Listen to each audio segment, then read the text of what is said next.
Et la bataille des plaques noires débute à la première heure samedi matin. Jérémy Joly n'y est pas. Dès la première spéciale, il perd beaucoup de temps dans ce virage. Certes, il est loin d'être le seul à s'être fait piéger à cet endroit. Même Marco Germain est sorti trop large.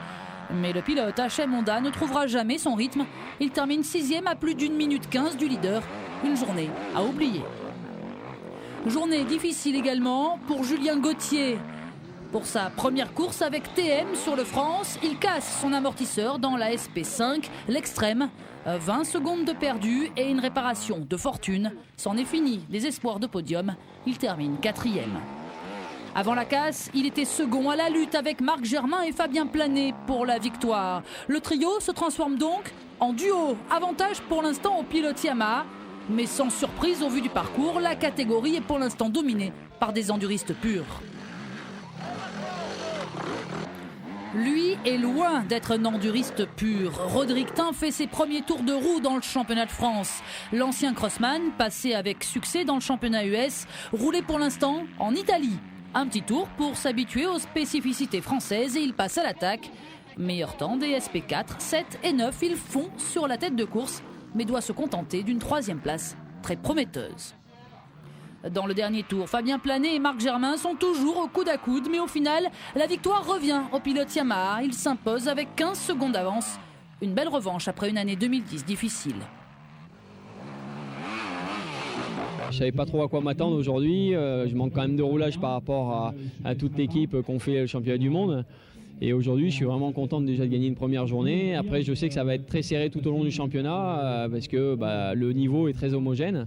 Mais bon, c'est déjà bien de partir sur des bonnes bases. Germain, Planet, Tin, sans doute le tiercé gagnant cette saison en E1 reste à déterminer l'ordre final. Deuxième jour de course, le soleil est toujours au rendez-vous, même si au petit matin, les températures avoisinent les 0 degrés. Chez les E1, 2 top pilotes doivent digérer une mauvaise première journée. Ils devaient jouer la gagne, mais la mécanique en a décidé autrement. Julien Gauthier inaugure bien mal sa TM sur le France. 3e du championnat l'an passé, avec 3 podiums à la clé. L'ancien pilote HM Honda doit désormais dompter sa nouvelle 250. C'est quand même un team usine, donc ça change. Moi, je suis bien dedans. Après, il y a encore quelques petits réglages à faire. J'ai eu la moto peut-être un peu tard, donc...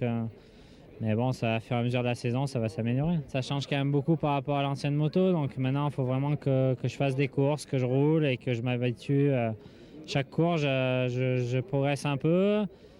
Il y a quelques réglages qui changent aussi. Donc du coup, il faut que je m'habitue et ça va arriver, je pense. Son ancien coéquipier chez HM Honda doit lui confirmer. Vice-champion du monde junior, Jérémy Joly a été courtisé à l'intersaison, mais a finalement préféré rester chez les Rouges et Noirs. Gigi doit désormais passer un cap chez les élites après une 6e place l'an passé.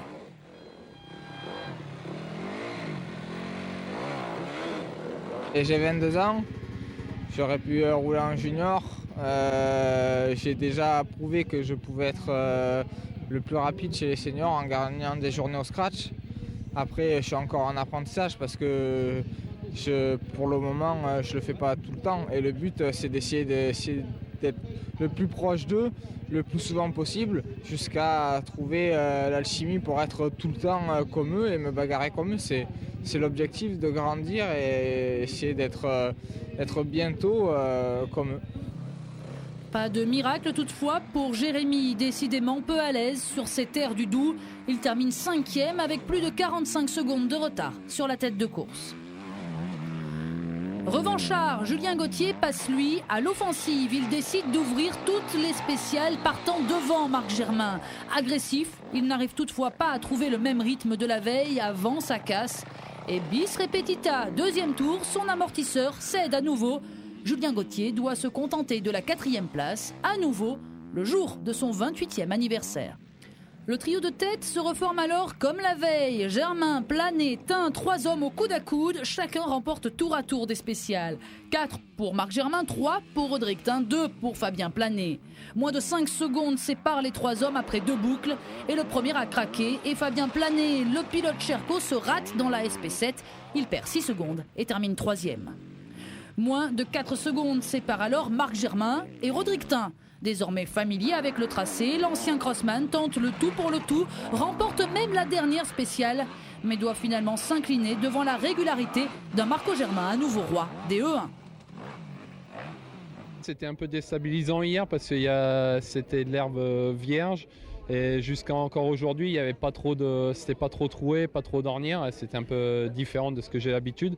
En fin de journée, ça a été mieux parce qu'il commençait à y avoir des trous et c'est ça qui m'a permis de revenir au contact de Marc Germain. Mais je suis content, j'ai appris beaucoup de choses ce week-end. Germain, lui, a frappé fort avec un doublé d'entrée. Le champion a été piqué au vif par les critiques de ceux qui ne croyaient plus en lui. Ça fait un petit clin d'œil un peu à tous les gens qui m'avaient un peu enterré, je pense. Hier, on m'a dit que j'avais bien fait de gagner la première journée parce que la deuxième, ça allait être plus difficile. Et ben voilà la réponse. Marco Germain est donc le premier leader avec 10 points d'avance sur Audrictin et Fabien Planet. Julien Gauthier est déjà un peu distancé.